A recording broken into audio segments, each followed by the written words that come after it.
La prophétie biblique s'avère correcte à chaque fois. Apprenez comment la prophétie biblique est la preuve que Dieu existe et qu'il contrôle les événements mondiaux, maintenant sur la clé de David avec Gérald Fleury. Bonjour à tous. Pendant la Première Guerre mondiale, un homme et une femme sont montés dans un train et se sont assis et la dame a commencé à compter sur ses doigts et son pouce, 1, 2, 3, 4, 5, et elle n'a cessé de le faire encore et encore. Et au bout d'un moment, certaines personnes se sont mises à rire, et le mari s'est levé et a dit « Écoutez, ma femme et moi avons perdu 5 fils dans cette guerre, et maintenant je l'emmène dans un asile de fous. » Ça l'avait rendue folle. 10 millions de personnes sont mortes dans cette guerre. 60 millions de personnes sont mortes dans la Deuxième Guerre mondiale. 60 millions de personnes sont mortes dans cette guerre. Et la Bible prophétise une troisième guerre si nous n'apprenons pas quelques leçons. Il y a dans la Bible une femme très célèbre qui s'appelle Rachel, qui avait un plus gros problème que cette dame qui avait perdu 5 fils. Elle a eu 2 fils dans sa vie, Joseph et Benjamin. Mais elle est morte à la naissance de Benjamin, donc elle n'a vraiment connu que Joseph, qui était le père d'Éphraïm et de Manassé, qui correspondent à la Grande-Bretagne et l'Amérique aujourd'hui. Ils correspondent à la Grande-Bretagne et l'Amérique. Il y a là une leçon que nous devons apprendre, et Dieu dit que si nous tenons compte de l'avertissement, nous pouvons éviter ces tragédies comme celle que je viens de mentionner avec les 2 femmes. Nous pouvons éviter cette tragédie. Mais laissez-moi vous en dire un peu plus sur la tragédie de Rachel.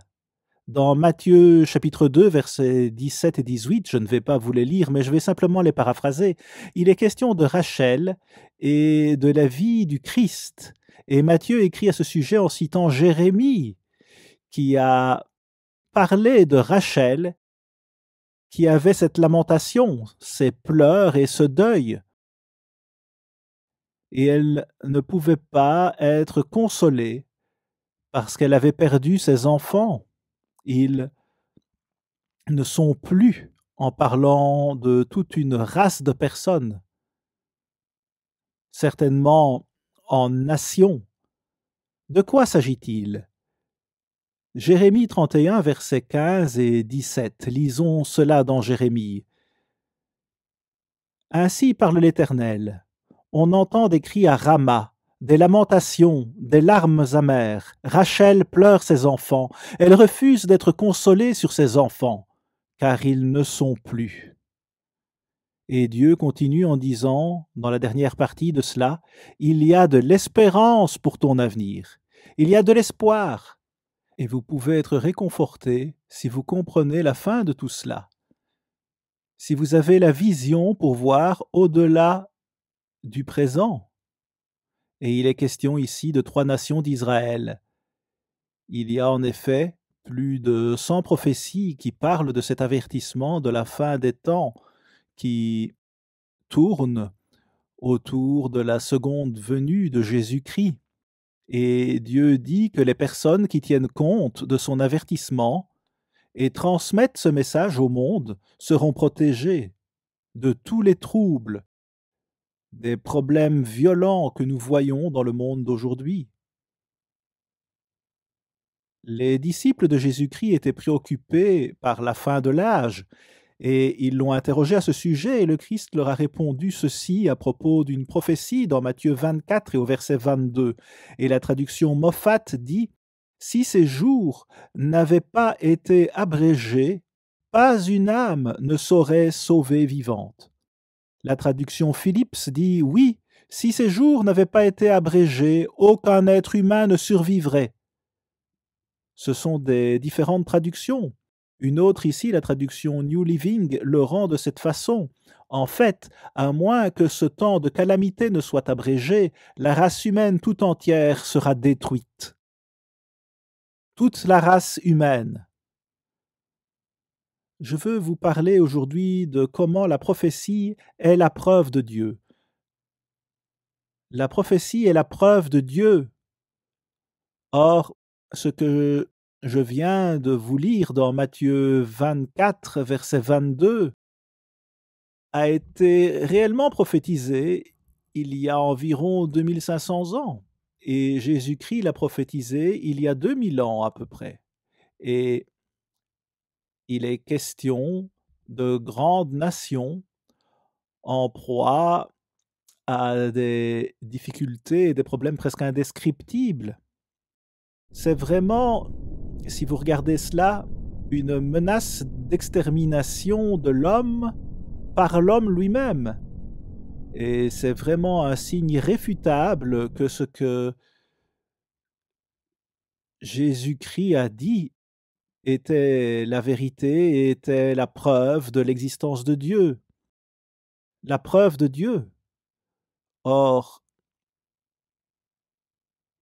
il n'y a rien de pareil à ce que je viens de vous lire au verset 22, qui pouvait même se produire avant le XXe siècle. Alors, cela en soi est une preuve de l'existence de Dieu. C'est une prophétie majeure, doit-on dire. Une vraie prophétie majeure. Remarquez ceci, je vais juste vous lire un commentaire du cours par correspondance, leçon 16, et nous vous l'enverrons plus tard si vous voulez en avoir une copie. Mais il dit ici, de même que les prophéties de Daniel ont été fermées et scellées jusqu'à ce temps de la fin, ainsi en est-il des prophéties de l'Apocalypse. Leur signification ne pouvait être comprise jusqu'au dernier jour. Et ces deux livres, Daniel et l'Apocalypse, sont un cadre de prophétie pour la fin des temps. Deux livres qui vous disent tellement de choses. J'ai une brochure, Daniel dévoile l'Apocalypse, et vous saisissez vraiment l'essence de ces deux livres dans cette seule brochure, et si vous voulez en avoir une copie, eh bien il suffit de la demander. Toute notre littérature est gratuite. Mais c'est un livre très important. Mais ce cadre n'est pas tout ce qu'il y a, bien sûr. Il y a plus d'une centaine de prophéties qui tournent autour de la fin des temps, qui tournent vraiment autour de la seconde venue de Jésus-Christ. Cette seconde venue est liée à toutes ces choses que vous voyez se développer dans le monde. Ces grands pays avec des bombes nucléaires et des dictatures, des gentils dans cette fin des temps. Donc, tout tourne autour de cette seconde venue. Et nous devons voir que la prophétie est la preuve de Dieu. Ça veut dire, comme je l'ai dit dans une émission récente, que chaque prophétie de la Bible s'est réalisée ou est en train de se réaliser. Et vous pouvez le prouver. Mais laissez-moi vous redonner une citation de la leçon 16 du cours par correspondance. La prophétie accomplie est la preuve de l'existence de Dieu Tout-Puissant. Elle est la preuve de l'inspiration divine de la Bible. C'est la preuve que la Bible contient des connaissances révélées par Dieu que nous ne pourrions pas découvrir ou connaître autrement. N'est-il pas alors rationnel et même logique de croire au Dieu qui a fait connaître sa révélation des milliers d'années à l'avance? Si toutes ces prophéties que Dieu a faites n'avaient pas été exactes, les sceptiques auraient dit, eh bien, tout cela est une fraude, ces prophéties ne s'accomplissent pas. Mais si elles s'accomplissent, chacune d'entre elles se réalise. C'est la preuve de Dieu. Pourquoi toutes ces prophéties sombres et noires nous tombent-elles dessus? Pourquoi cela doit-il arriver? Parce que Dieu doit construire le caractère en nous. S'il n'a pas le caractère de Dieu, un être humain est dangereux, tout simplement dangereux. L'homme est incomplet sans l'Esprit de Dieu, le Saint-Esprit, qui est attaché à notre esprit humain. Et la plupart des gens ne comprennent pas ce qu'est l'esprit humain. Mais les animaux n'ont pas d'esprit humain, seuls les hommes ont un esprit humain et lui seul peut se connecter à l'Esprit Saint de Dieu. Nous disposons d'une brochure sur l'esprit humain. Si vous souhaitez en recevoir un exemplaire, n'hésitez pas à le demander. Dans Jérémie 23, versets 1 et 2, il est dit ceci: « Malheur aux pasteurs qui détruisent et dispersent le troupeau de mon pâturage, dit l'Éternel. C'est pourquoi ainsi parle l'Éternel, le Dieu d'Israël, sur les pasteurs qui paissent mon peuple. Vous avez dispersé mes brebis, vous les avez chassées. Vous n'en avez pas pris soin. Voici, je vous châtierai à cause de la méchanceté de vos actions, dit l'Éternel. » Donc, nous avons ici un livre adressé à Israël, et pourtant, Jérémie n'est allé personnellement qu'en Juda. Quand il a écrit cela dans un livre, il l'a adressé à tout Israël, et cela inclut l'Amérique et la Grande-Bretagne en particulier, ainsi que l'État au Moyen-Orient, l'État juif au Moyen-Orient. Tout cela est expliqué dans notre livre Les Anglo-Saxons selon la prophétie. Mais remarquez le verset 6. « En son temps, Juda sera sauvé, Israël aura la sécurité dans sa demeure. Et voici le nom dont on l'appellera, l'Éternel notre justice. » Il y a donc de bonnes nouvelles ici, tout cela venant sur les talons de ces terribles armes de destruction massive que nous voyons partout dans le monde. Et les hommes ont toujours utilisé leurs armes de guerre, toujours. Que faisons-nous à ce sujet? Verset 9. « Sur les prophètes, mon cœur est brisé au-dedans de moi, tous mes os tremblent. » Voici un homme qui a vu une vision, juste une vision de ce qui se passe, ce que nous voyons autour de nous en réalité, ce qui s'accomplit, qui amène à ce qu'il a vu dans cette vision. Et il dit que les prophètes lui brisent le cœur. Ces faux prophètes qui ne disent pas aux gens ces prophéties ou ne proclament pas ces prophéties de Dieu, ce qu'il dit dans plus d'une centaine de prophéties, car cela vient sur ce monde de la fin des temps. D'abord sur Israël et ensuite sur les gentils. C'est ainsi que cela va se passer selon la prophétie biblique. Verset 20, remarquez ceci: « La colère de l'Éternel. » Et il y en a beaucoup maintenant. Pourquoi Dieu est-il en colère? À cause de nos péchés. La colère de l'Éternel ne se calmera pas jusqu'à ce qu'il ait accompli, exécuté les desseins de son cœur. Vous le comprendrez dans la suite des temps. Vous le comprendrez parfaitement dans la suite des temps, faudrait-il lire. Vous le comprendrez pleinement. Dans les derniers jours, vous allez comprendre tout cela. Quelqu'un va le proclamer, quelqu'un va le sortir, mais la plupart des ministres ne le font pas sortir. C'est ce que Dieu dit. Et ces prophéties doivent être connues de ce monde. Et il dit au verset 23, « Suis-je un Dieu de près, dit l'Éternel, et non un Dieu de loin? N'est-il pas juste là, à portée de main? Oui, il l'est, mais il est lointain pour la plupart des gens, lointain. Pourquoi? À cause de leurs péchés. Dieu veut être proche de nous. Il veut que nous construisions le caractère même de Dieu afin que nous puissions naître dans sa famille comme ses propres fils. On en parle et j'ai écrit un livre, un petit livre en fait sur la vision de la famille de Dieu et il vous expliquera tout cela si vous ne le comprenez pas. Mais la prophétie biblique nous rapproche de Dieu si nous la comprenons de manière spectaculaire. Verset 29. « Ma parole n'est-elle pas comme un feu, dit l'Éternel, et comme un marteau qui brise le roc? » Voici un message puissant, une prophétie qui est comme le feu. Elle brûle complètement la paille spirituelle, la brûle totalement, comme un lourd marteau qui frappe juste tous les faux messages religieux. les brise juste en morceaux. C'est facile à prouver. Nous pouvons facilement le prouver. Écoutez ce qu'il dit. Vous toutes bêtes des champs, venez pour manger, vous toutes bêtes de la forêt. C'est Ésaïe 56 et le verset 9. Et maintenant verset 10. Les fausses sentinelles, ces gardiens sont tous aveugles, sans intelligence. Ils sont tous des chiens muets, incapables d'aboyer. Ils ont des rêveries, se tiennent couchés, aiment à sommeiller. Dieu vous montre à quel point ils sont dans l'erreur et il veut nous aider pour pouvoir nous protéger. Mais imaginez un peu ici. Vous avez ces bêtes autour de votre maison, disons simplement des bêtes sauvages, et elles viennent là pour vous dévorer.